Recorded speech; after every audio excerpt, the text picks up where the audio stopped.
Graças e paz, meus irmãos. Que bênção estarmos juntos nesta noite. Uma noite de um dia chuvoso. Muita chuva na madrugada, durante o dia.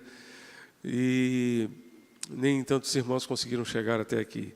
Então, eu gostaria de fazer um pedido encarecido àqueles que conseguiram chegar. Por favor, venham para cá. Venham para cá. Os irmãos que estão lá atrás, venham para frente. Por favor, vamos estar aqui mais perto, mais próximos. Podemos fazer isso? Vamos ficar de pé, irmãos? Vamos vir para cá, vamos aqui para o meio, por favor. Vamos sentar aqui no meio, aqui também, para cá. Vamos ficar mais próximos, né? E nosso tema de hoje é sobre unidade e melhor ainda será se a gente puder estar junto, né? Se nós pudermos estar sentados, pelo menos, juntos aqui, mais próximos uns dos outros. Muito bem. Eu gostaria de compartilhar com os irmãos, então, iniciar nesta noite esta mensagem, esta série de mensagens, baseadas no livro Até que Sejamos Um, do Francis Chan, que nós estudamos ali no acampamento de verão, em Capungópolis, a época do Carnaval. E realmente esse livro tocou muito ao nosso coração, foi uma oportunidade preciosíssima para crescermos espiritualmente, em termos de unidade na presença do Senhor. E ele começa, hoje nós vamos tratar somente a introdução, mas ele começa dizendo: seja sincero, quanto tempo você passou louvando a Deus esta manhã? Quanto tempo você passou louvando a Deus hoje pela manhã? Quando você acordou, você consegue mensurar, medir quanto tempo você gastou louvando a Deus hoje de manhã? Algo muito interessante que ele vai dizer, primeiro slide que temos aí à frente, diz assim: nossa falta de louvor pode, na verdade, ser a maior causa de nossas discórdias. Nossa falta de louvor pode ser a maior causa das nossas discórdias. Se vocês conseguirem colocar o retorno para mim aqui, eu agradeço. Tá? Uma vez que tenhamos parado de adorar, nossa esperança de unidade se perde. Ele vai dizer mais, próximo slide. É difícil começar a brigar com alguém que está de joelhos, gritando louvores a Jesus, e principalmente quando você também está ocupado bendizendo o Senhor. Quando nós gastamos mais tempo louvando a Deus, sobra menos tempo para a gente brigar, para a gente discordar, para a gente arrumar problemas, né, com os outros. Ele vai dizer ainda que muitos dos nossos problemas poderiam ser pacificados se discutíssemos nossas preocupações de joelhos diante de um Deus Santo. Se nós discutíssemos as nossas preocupações de joelhos, na presença de Deus, diante da santidade de Deus, com certeza nós teríamos melhores condições de caminhar juntos. A adoração, eis um slide, a adoração é o nosso caminho para a unidade. A adoração é o nosso caminho para a unidade. Ele diz que somos atualmente o grupo religioso mais dividido no mundo. E o segundo lugar está bem distante. Você tem noção de quantas denominações cristãs existem no mundo? Quantas denominações evangélicas existem só em Recife? Somos atualmente o grupo religioso mais dividido no mundo. E se você acha que estou exagerando, disse ele, mencione outra religião com mais do que 2 ou 3 divisões. Uma das religiões que mais crescem no mundo é o islamismo. Quantas divisões existem no islamismo? Eu não sei se existe alguma. Pode ser que exista. né? Mas tem os xiitas, tem os outros que são mais radicais, outros menos radicais. Mas será que são tantas como nós temos? Será que são tantas? Temos hoje milhares de denominações e ministérios, cada um acreditando que a sua teologia, que a sua metodologia e que as suas razões são as melhores.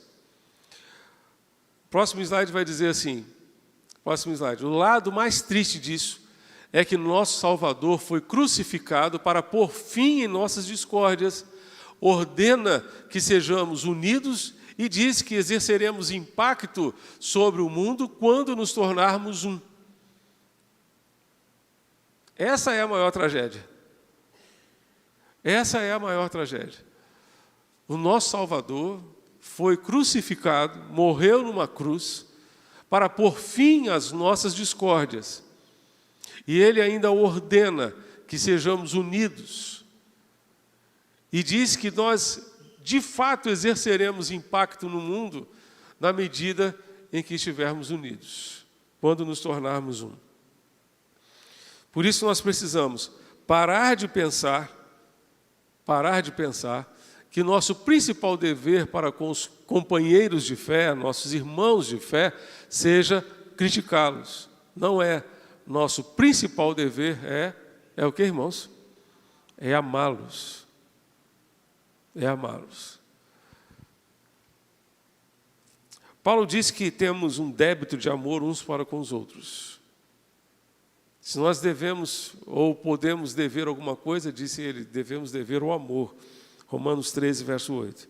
Mas, apesar disso, parece que investimos muito mais tempo aprendendo do que amando e exercendo o amor. Avalie honestamente a quantidade de tempo que você passa adquirindo informações comparada à quantidade de tempo que passa pedindo a Deus para aumentar o seu amor pelos filhos dele. Quanto tempo nós temos passado pedindo a Deus, Senhor, ajuda-me a amar o meu irmão, ajuda-me a amar a minha irmã, ajuda-me a ser mais cauteloso com as minhas palavras, ajuda-me a ter mais cuidado com as minhas ações, com as minhas reações. Quanto tempo a gente passa orando e pedindo a Deus por isso? A falta de unidade é incrivelmente perigosa por 3 razões. 3 razões. A primeira, Deus está descontente disso, e isso já seria suficiente. A gente poderia parar por aqui, não poderia, irmãos? Porque Paulo diz, não entristeçais o Espírito de Deus com o qual foste selados. Não entristeçais. Não entristeçais. Será que aquilo que nós estamos fazendo é do agrado do Senhor? É do agrado de Deus? Se Deus está descontente, isso deveria mover nosso coração. Mover o nosso coração. Hoje eu tive uma oportunidade muito interessante, hoje à tarde. Eu fiz uma entrevista com 2 irmãs de nossa igreja. Gravei essa entrevista em vídeo, a pedido do coro Dorival de Souza, que é o coro da Primeira Igreja Batista de Madureira, que este ano está completando 115 anos de existência. E eles tentando levantar as histórias e tal, eu disse, a viúva do Dorival de Souza é membro da Capunga. Nós a encontramos aqui, amiga de juventude da minha sogra, pegou a Soraya no colo. Ela disse hoje, não, antes de pegar a Soraya no colo, eu encontrei a Soraya na barriga da Ceinha, porque eu cantei no casamento da Ceinha. Muito amigas, e as 2 se reencontraram aqui na Capunga. Então eu fiz uma entrevista com as 2, para elas contarem um pouco da história.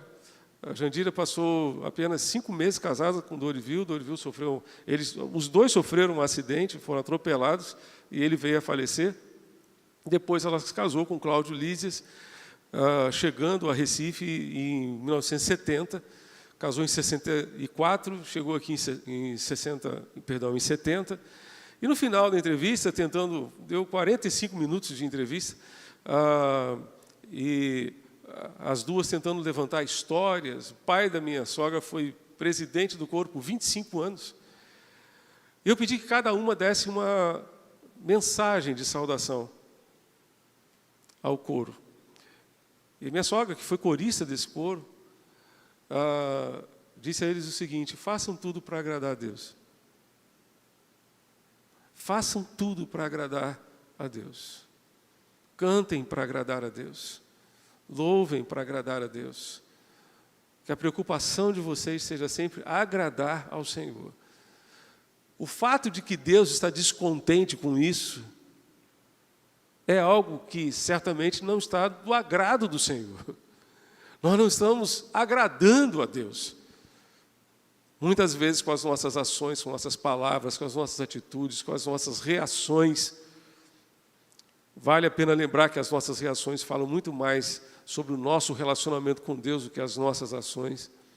A maneira como reagimos quando pisam no nosso calo, quando nos dão uma fechada no trânsito, quando as coisas não acontecem como nós gostaríamos que acontecesse. As nossas reações falam sobre o nosso relacionamento com Deus. Então, a falta de unidade é incrivelmente perigosa por 3 razões. A primeira é porque Deus está descontente com isso. A segunda é porque o mundo está confuso com isso. Certamente o mundo fica confuso. Como é que eles podem pregar sobre o amor e viver brigando o tempo todo? Como é que eles podem pregar sobre o amor e ficam falando mal um do outro? Usando grupos de WhatsApp para maldizer um ao outro, para fazer fofoca um do outro. Isso causa confusão na cabeça das pessoas. A terceira razão é extremamente séria também, está ali na tela. A terceira razão é que isso pode ser prova de que o Espírito Santo não está em nós. Isso pode ser prova de que nós somos meros religiosos, mas não somos crentes. De que nunca tivemos uma experiência com Jesus. Sim, porque se o Espírito Santo não está em nós, é porque nós não somos crentes. Paulo diz em Romanos 8, verso 9, que se alguém não tem o Espírito de Cristo, esse tal não é dele, não pertence a ele. Não há como você receber o Pai e o Filho e buscar o Espírito Santo para quem sabe um dia tê-lo dentro de você, dentro da sua vida. A Trindade não está dividida. Quando eu entrego a minha vida a Jesus, quando eu recebo Jesus como meu Salvador, eu recebo o Deus triuno, Pai, Filho e Espírito Santo. Então, se não há evidências de que o Espírito de Deus está em mim, significa que eu não tive uma experiência com Jesus. Talvez tenha tido uma experiência com a igreja, com a religiosidade da igreja, me tornei um mero religioso, cumpridor de alguns deveres religiosos, talvez seja até um dizimista, um aluno da escola bíblica, mas não um cristão, não um seguidor de Jesus, não um discípulo autêntico de Jesus, do Senhor Jesus. E isso é muito sério, é muito sério. A sabedoria de evitar o discurso não amoroso precisa começar com o temor de Deus e o temor dos seus mandamentos. Isaías 66, versos 1 e 2, podemos ler juntos, está ali na tela? Vamos ler todos juntos? Assim diz o Senhor: o céu é o meu trono e a terra é o suporte dos meus pés. Acaso construiriam para mim um templo assim tão bom? Que lugar de descanso me poderiam fazer? Minhas mãos criaram os céus e a terra, eles e tudo que neles há são meus. Eu, o Senhor, falei. Abençoarei os de coração humilde e oprimido, e os que tremem diante da minha palavra. A bênção do Senhor está com aquele que tem um coração, de que forma, irmãos? Humilde. A bênção do Senhor está com o coração humilde, e diante daquele, e também sobre aquele que treme diante da sua palavra. Deus abençoa os humildes que tremem diante da sua palavra. Parece que fomos ensinados a tremer a tremer diante de ordens relacionadas à imoralidade sexual, mas não diante daquelas que exigem unidade.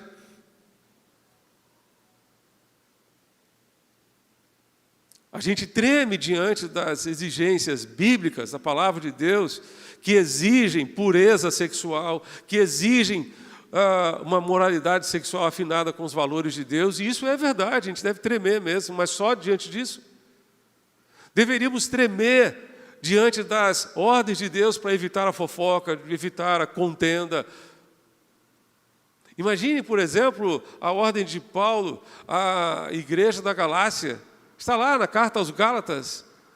Paulo manda para que eles não briguem nem se devorem uns aos outros. Imagine só. Isso é igreja? Isso tem a ver com igreja? Com gente que teve um encontro com Jesus? Deus se preocupa, está ali no slide, Deus se preocupa mais com a unidade do que qualquer ser humano jamais tenha se preocupado. Deus se preocupa mais com a unidade do que qualquer ser humano jamais tenha se preocupado.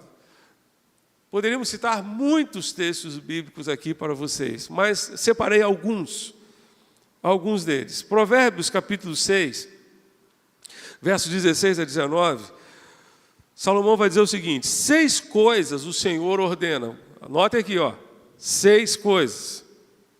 A sétima, a sua alma detesta ou a sua alma abomina. A sétima é uma abominação aos olhos de Deus. Quais são as 7? Quais são as 6 e a sétima, que é a abominação? As 6 ele detesta, a sétima ele abomina. Primeiro, olhos cheios de orgulho. A segunda, língua mentirosa. A terceira, mãos que derramam sangue inocente. A quarta, o coração que faz planos perversos. A quinta, pés que se apressam a fazer o mal. A sexta, testemunha falsa que profere mentira. Todas essas aí são detestáveis aos olhos de Deus, mas a sétima é uma abominação para ele. Você se lembra qual é a sétima? Lembra qual é a sétima? O que semeia discórdia entre irmãos. Isso é abominação aos olhos de Deus. Aquele que semeia discórdia entre os irmãos. Vamos a João capítulo 17, na oração sacerdotal. Jesus ora pelos seus discípulos e ele vai dizer o seguinte no verso 20. Podemos ler todos juntos? Todos juntos essa oração? Não peço somente por esses, mas também por aqueles que vierem a crer em mim, por meio da palavra que eles falarem. Ou seja, Jesus está orando não apenas por aqueles discípulos que estavam diante dele, mas por todos aqueles que viriam a crer nele, incluindo eu e você. Verso 21. A fim de que todos juntos? A fim de que todos sejam um, e como tu, ó Pai, estás em mim e eu em ti, também eles estejam em nós, para que o mundo creia que tu me enviaste. Eu lhes transmiti a glória que me deste, para que sejam um como nós o somos, eu neles e tu em mim, a fim de que sejam aperfeiçoados na unidade, para que o mundo conheça que tu me enviaste e os amaste, como também amaste a mim. Deus deseja que nós sejamos aperfeiçoados em unidade. Aperfeiçoados em unidade. E isso vai exigir de nós muitas coisas que nós vamos ver ao longo dessas próximas semanas. Poderíamos mencionar aqui a capacidade de suportar uns aos outros, a capacidade de perdoar uns aos outros e muitas outras coisas. Mas Deus certamente, Ele deseja que nós sejamos aperfeiçoados em unidade. Paulo instrui a igreja de Éfeso da seguinte maneira, Efésios 4, de 1 a 6. Temos ali na tela também. Por isso eu, prisioneiro no Senhor, peço que vocês vivam de maneira digna da vocação a que foram chamados, com toda humildade e mansidão, com longanimidade, suportando uns aos outros em amor, fazendo tudo para preservar a unidade do Espírito no vínculo da paz. Guardem bem esse verso 3. E o verso 4 vai dizer: há somente um corpo e um só Espírito, como também é uma só a esperança para a qual vocês foram chamados. Há um só Senhor, uma só fé, um só batismo, um só Deus e Pai de todos, o qual é sobre todos, age por meio de todos e está em todos. O verso 3, ele diz: fazendo tudo para preservar a unidade do Espírito no vínculo da paz. Temos feito tudo? Tudo que está ao nosso alcance? A palavra de Deus vai nos dizer ainda: no que depender de vocês, tenham paz com todos os homens, com todas as mulheres, com todas as pessoas. Tenham paz com todos. 1 Coríntios 1, verso 10, Paulo vai dizer o seguinte: irmãos, suplico-lhes em nome de nosso Senhor Jesus Cristo, que vivam em harmonia uns com os outros e ponham fim às divisões entre vocês. Antes, tenham o mesmo parecer, unidos em pensamento e propósito. Paulo está apelando à igreja: por favor, ponham fim às divisões entre vocês. Essa capacidade de colocar fim às divisões vai demandar de cada um de nós algo muito importante, que é o controle daquilo que a gente fala. É o controle da nossa língua. Porque muitas vezes a gente fala aquilo que a gente não sabe, e nem quer saber, e nem quer buscar na fonte correta, aí faz juízo temerário. Muitas vezes a gente fala o que não sabe, o que não deve, como disse Paulo aos Efésios, fala coisas torpes que não transmitem graça a quem escuta, que não edificam.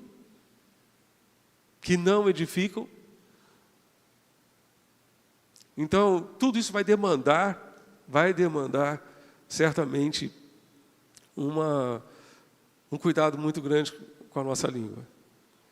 Essa questão da palavra que não edifica me faz lembrar uma palavra do pastor Michel Peragini, que é o pastor da Primeira Batista de Curitiba. Ele disse que algumas vezes, quando ele era pequeno, em casa, sua mãe estava viva ainda e ele na casa dos pais, o pai dele foi pastor por mais de 30 anos na PIB de Curitiba, e ele teve o privilégio de suceder o seu pai. Então, em alguns momentos, ele percebia que os pais estavam falando de alguma coisa relacionada à igreja, e ele então chegava e perguntava: o que está acontecendo? E muitas vezes ele ouviu o pai, às vezes a mãe, dizer simplesmente: filho, não edifica. Se não edifica, eu não preciso passar para você. E por que será que muitos filhos hoje estão fora da igreja? Porque eles ouviram seus pais falando dentro de casa coisas que não edificam. Coisas que não transmitem graça a quem ouve, a quem escuta. Tiago nos dá algumas dicas importantes. Tiago, capítulo 3, ele vai dizer: meus irmãos, não sejam muitos de vocês mestres, sabendo que seremos julgados com mais rigor. Porque todos tropeçamos em muitas coisas. Se alguém não tropeça no falar, é um indivíduo perfeito, capaz de refrear também todo o corpo. Ora, se colocamos um freio na boca dos cavalos, para que nos obedeçam, também lhes dirigimos o corpo inteiro. Observem igualmente os navios, que sendo tão grandes, impelidos por fortes ventos, são dirigidos por um pequeníssimo leme e levados para onde o piloto quer. Assim também a língua, pequeno órgão, se gaba de grandes coisas. Vejam como uma fagulha incendeia uma grande floresta. Ora, a língua é um fogo, é um mundo de maldade. A língua está situada entre os membros do nosso corpo e contamina o corpo inteiro. E não só põe em chamas toda a carreira da existência humana, como também ela mesma é posta em chamas pelo inferno. Pois toda espécie de animais, de aves, de répteis e de seres marinhos se doma e tem sido domada pelo gênero humano, mas a língua ninguém é capaz de domar. É mal incontido, cheia de veneno mortal. Com ela, vejam a contradição. Vejam a contradição aqui no verso 9. Com ela bendizemos o Senhor e Pai. Também com ela amaldiçoamos as pessoas criadas à semelhança de Deus. De uma só boca procede bênção e maldição. Obrigado, irmão Sérgio. Meus irmãos, isso não deveria ser assim. De uma só boca procede bênção e maldição. Isso não deveria ser assim. Por acaso pode a fonte jorrar do mesmo lugar água doce e água amarga? Meus irmãos, será que a figueira pode produzir azeitonas ou a videira figos? Assim também, uma fonte de água salgada não pode dar água doce. Quem entre vocês é sábio e inteligente? Mostre as suas obras em mansidão de sabedoria, mediante uma boa conduta. Pelo contrário, vocês têm em seu coração inveja amargurada, sentimento de rivalidade, de competição. Não se gloriem disso, nem mintam contra a verdade. Esta não é a sabedoria que desce lá do céu, lá do alto. Pelo contrário, é terrena, animal e demoníaca. Pois onde há inveja, rivalidade ou competição, aí há confusão e toda espécie de coisas ruins. Mas a sabedoria lá do alto é primeiramente pura, depois pacífica, gentil, amigável, cheia de misericórdia e de bons frutos, imparcial e sem fingimento. Ora, em paz que se semeia o fruto da justiça para os que promovem a paz. A língua, portanto, infelizmente, muitas vezes fala de forma precipitada, fala do que não sabe e faz juízo temerário. E é justamente por isso que no capítulo 1 de Tiago ele vai dizer que todos nós devemos ser prontos para quê?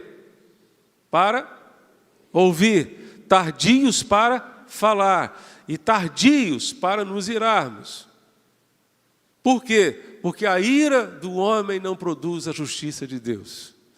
A ira do homem não produz a justiça de Deus.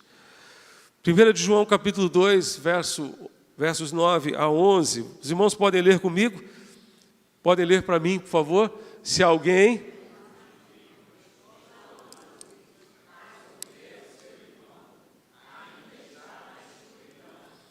Quem ama seu irmão permanece na luz e não leva outros a tropeçar.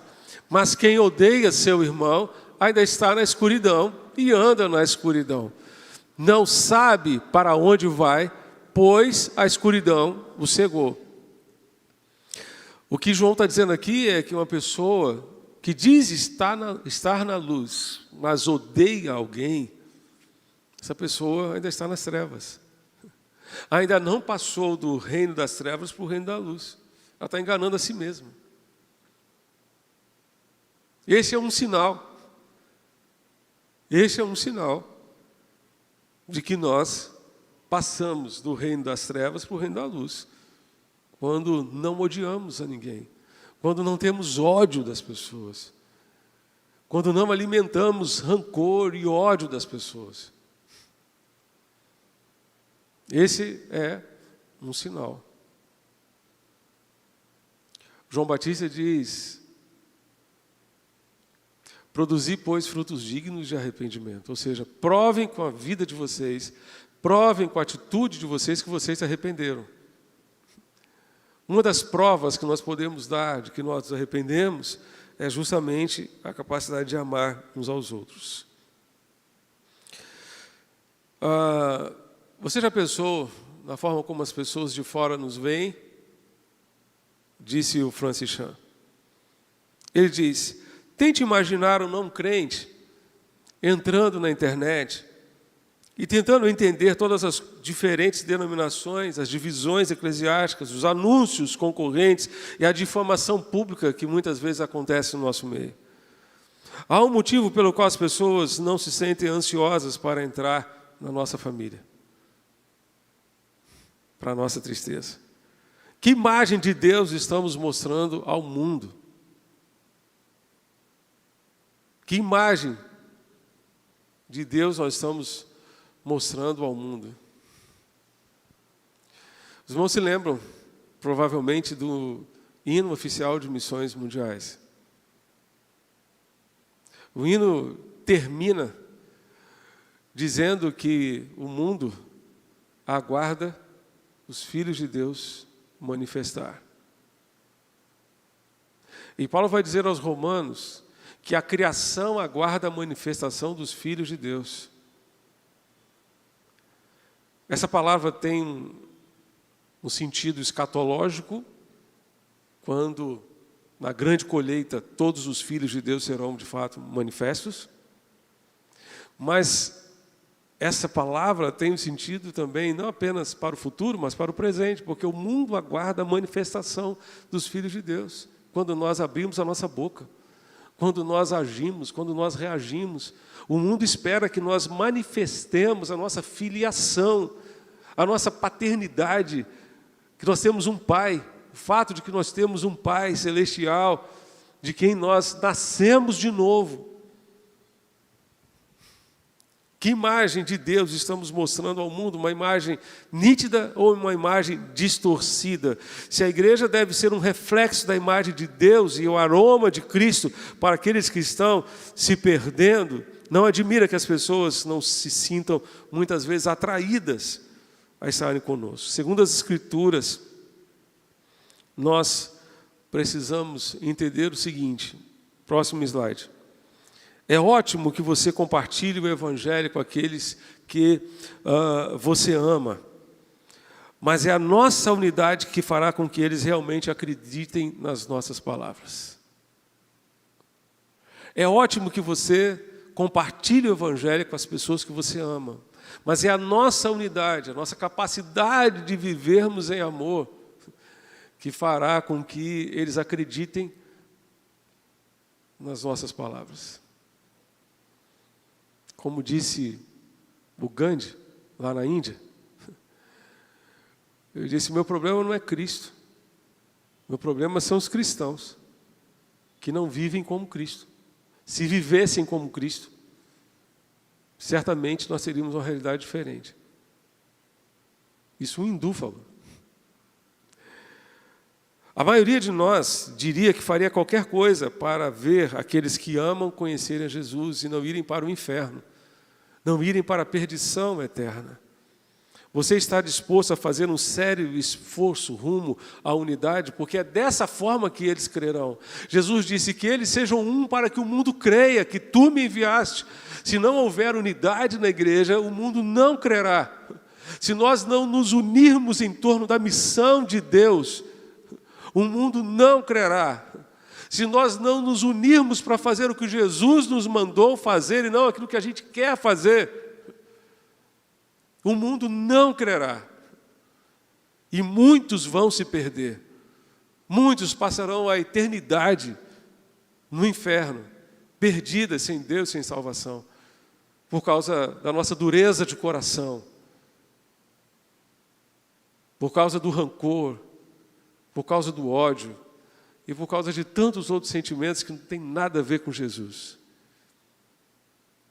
Você está disposto a fazer um esforço sério rumo à unidade?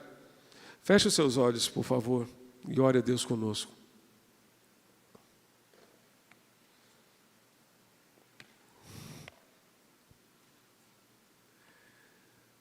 Feche seus olhos.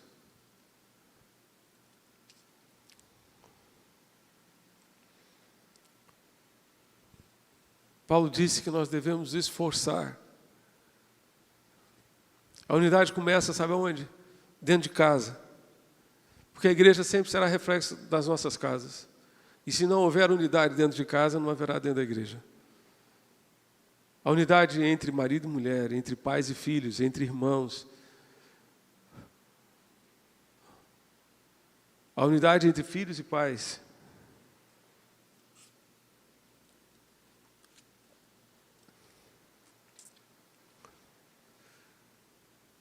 E essa unidade é refletida dentro da igreja. A que temos dentro de casa é refletida dentro da igreja. Cuidado com a língua, começa lá dentro de casa. Com aquilo que você fala com a sua esposa, com o seu esposo, com o seu filho, com a sua filha. É lá que é muito mais difícil controlar as reações. É dentro de casa. E se você usar a sua casa como um treinamento, certamente você terá melhores condições de conviver com seus irmãos num ambiente maior que é a igreja. Exercite isso dentro de casa. Comece a fazer isso dentro da sua casa. Sua família será melhor, sua igreja será muito melhor também. Pai Celeste, Deus bendito, Jesus orou pelos seus discípulos. E a Tua palavra nos ensina tantas verdades difíceis, porque Tu sabes que nós somos pecadores, carnais, tão frágeis, tão limitados, tão pequenos. Pedimos perdão, Senhor. Ajuda-nos, ó Deus, a fazer a nossa parte. Aperfeiçoa-nos, ó Deus, em unidade, porque existe um mundo perdido lá fora que precisa conhecer o Teu Filho, conhecer o Teu amor, conhecer a Tua salvação. E a gente tantas vezes se perde em coisas tão pequenas que nos impedem de alcançar aqueles que estão lá fora, distantes de Jesus, da esperança que há em Jesus. Por favor, Deus, dá-nos Tua graça que tanto precisamos. Abençoa esta série de mensagens, as que receberemos nas próximas semanas, ó Deus, que Tu continues ministrando ao meu coração, ao coração dos meus irmãos, aquilo que cada um de nós precisamos receber de Ti. Por favor, nós pedimos em nome de Jesus. Amém e amém. De pé vamos cantar ao Senhor, encerrando, caminhando para o final do nosso culto. Um só rebanho, um só pastor.